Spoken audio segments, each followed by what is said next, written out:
Telegram was actually the only major worldwide free speech platform during the pandemic.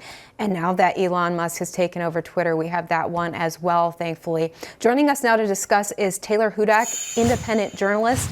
Thanks so much for being here, Taylor. Can you shed some light on what Durov is actually charged with and what sort of jail time he might face? Yeah, absolutely. Well, first of all, Ivory, thank you so much for having me. This is a developing story, of course, and we just learned just a few moments ago, in fact, that Pavel Durov, of course, the CEO of Telegram, has been charged with 12 counts in France. He was arrested on Saturday, then detained for a number of hours. His detainment was then extended in France, and now we have just received a press release from the Paris prosecutor's office outlining these 12 charges. Now, essentially what's happening here is that Durov is essentially being held accountable for the alleged criminal activity that may have happened on the Telegram platform. He is accused of not using proper moderation services, as well as using much security, including various encryption methods. And so I think this is a slippery slope, because what you have is that the CEO of this platform, Telegram, is held accountable for activity on his platform, not necessarily activity that he himself is engaged in. So I'm actually looking at the document right now, which has just been released a few moments ago. As I said, he is charged with several counts of complicity, for example, possession of child abuse material, images of minors. He's also charged with complicity of distributing, offering, or making this material available to the public. He is also charged with complicity for transporting, possessing, or trafficking substances. So this is a really dark day for online free speech, because what it does is this puts so much pressure on the CEOs of these various platforms to further censor speech and to further place moderation restrictions on the platforms. Because let's be clear, while the mainstream media wants to make all of the focus here about illegal activity that all of us would condemn, like trafficking of minors, drug abuse, terrorism, etc., the real focus here, this is all about, in my opinion, censorship and preventing the further dissemination of material, information, and perspectives that goes contrary to the establishment narrative. So instead of going after the actual criminals who are using the platform, they're going after the platform founder. That's like a criminal making a phone call to his counterpart, and then you arrest the phone company instead of the actual criminal. So is he, he's accused of maybe not abiding by laws in the European Union when he was flying into France, where he's a citizen. You have covered the European Union and its increasingly strict laws on speech and regulations on speech. So what do you know about whether he was abiding by these quickly developing laws?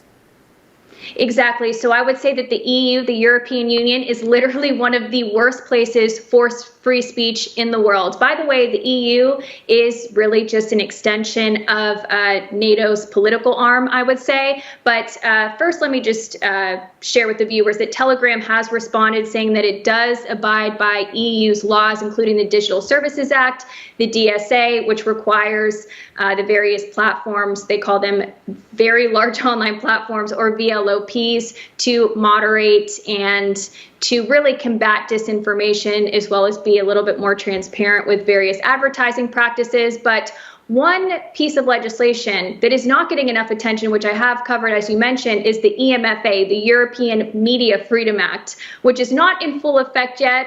It was implemented as of May of this year, but it will be fully implemented August of 2025. And this particular proposal will have enormous impacts on the state of free speech, not only in the EU, but also globally. This particular proposal, which, as I said, is set to go ahead in August of 2025, seeks to centralize the entire EU media sector. So we're no longer talking about just online accounts. We're talking about the media itself will come under the regulation of a newly established European Board for Media Services, which is overseen by the European Commission, an unelected, unaccountable establishment of Brussels bureaucrats. And essentially what this piece of legislation, the EMFA, does, and it works in in adherence to the DSA as well, is that it gives more power, or more restrictions rather, to the very large online platforms like Telegram, like TikTok, like Twitter, to further censor media entities online, or they will face repercussions. So the EU method of censorship, as we're seeing, of course, with the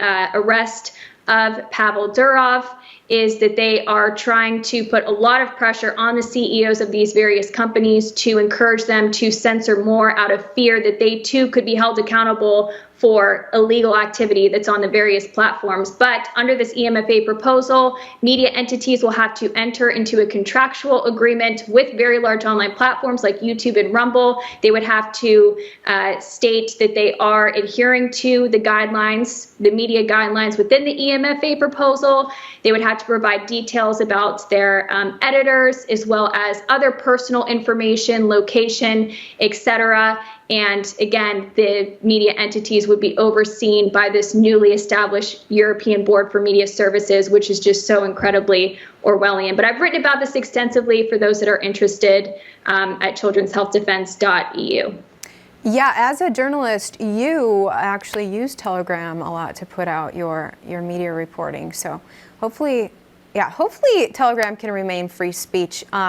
It's interesting that so Pavel Durov is Russian by birth, and the Russian government has been asked about him, and they're like, well, you guys better treat him fairly. You know, they're acting like they're his friend, but people may not remember that Pavel Durov fled his own country of Russia, which is not a free speech nation, because Russia tried to do basically what France is doing now: make Pavel Durov control certain people that Russia doesn't like on its platform, right?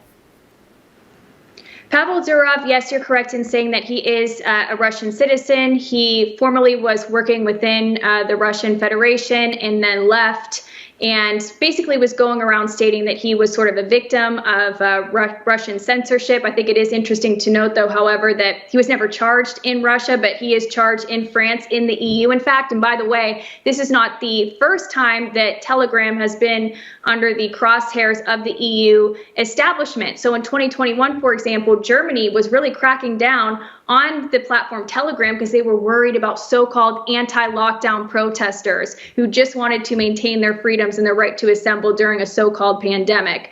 There was also other instances in which the Norwegian Justice Ministry had made it illegal, or banned rather, government employees from downloading the Telegram app on their work devices. Spain's High Court recently also ordered that the country's mobile providers block access to Telegram. So this has been a long time coming, I would say, in which the EU has been working hard to sort of censor this platform. And I think it's interesting, too, that one of the things that they cite frequently is the fact that this has been a platform for so-called, anti-vaxxers to gather and to assemble. So this is going to have very devastating effects on free speech. Again, as I reiterated earlier, this is not really, in my opinion, about criminal activity on the platform. That's just a way to sort of justify further censorship and ideas, perspectives that go against the mainstream narrative.